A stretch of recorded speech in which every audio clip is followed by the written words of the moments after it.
But I made this recording, and I had a really good sound engineer, and I knew the sound that I wanted, and I had a rough idea about how to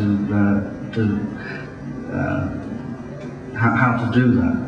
But I didn't have his knowledge as a sound engineer, so I'm picking the knowledge of the luthier and the sound engineer to create the sound that's been in my head for so many years. And I have two Vanden guitars. I used the one that's got the best acoustic sound, and they feel exactly the same, but one's got a better acoustic sound than the other, so it's got a very woody sound. And we put five mics on the guitar.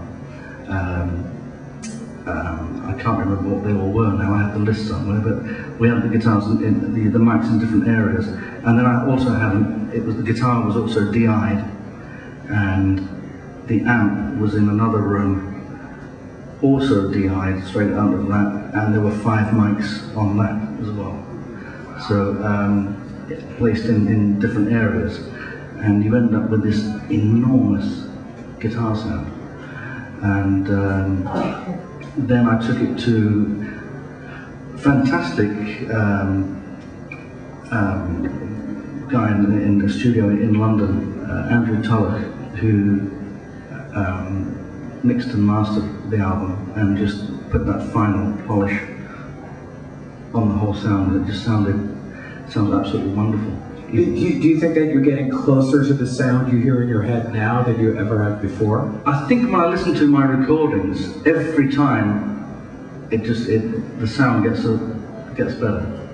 You know, there's that, you know, it's finding that thing every time of just getting the sound slightly better. And something I've always found in my whole life is that when I don't know something, I've always tried to find somebody that did know who can help me.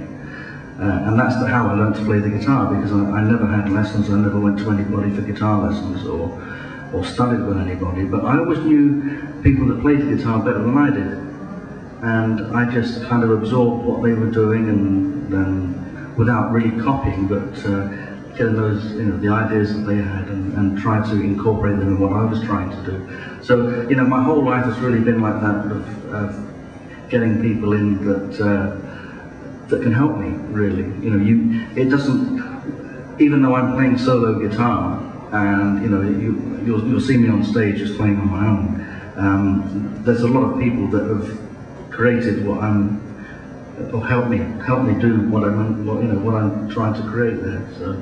Because your father, really, he was the person who first introduced you to Django Reinhardt, as well as you had an uncle. Yeah. That was also, because you learned at such a young age, and were basically, you had family around you, so there was music in the house, I would imagine, quite a bit.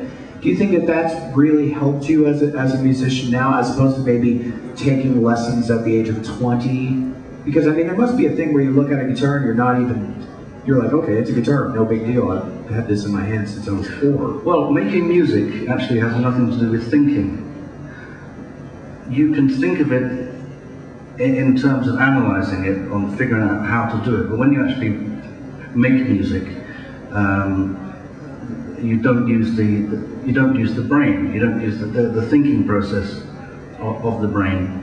And when everything really starts to happen, it's like when you do things that are just everyday things that you do, you know, maybe tying your shoelaces or combing hair. You don't really think about it. You know, it's just that when you drive a car, once you've learned how to drive a car, you're not that conscious about a lot of things. It kind of becomes part of your body, or it should do. You know, when you're driving, in terms of the distance and everything. So. I was very lucky that my dad was a jazz musician. He was a bass player, and my grandmother's younger brother was a sax player in the 20s. And so yeah, there was always music being played. So it's just something. I remember once saying I went to this school, and when I was a kid, and saying to one of the kids in the school, I said, you know what it's like when you've got this music going on in your head, and you know, and And there was a bunch of my friends, and they said no. And then it dawned on me that I thought everybody had this stuff going on in their head.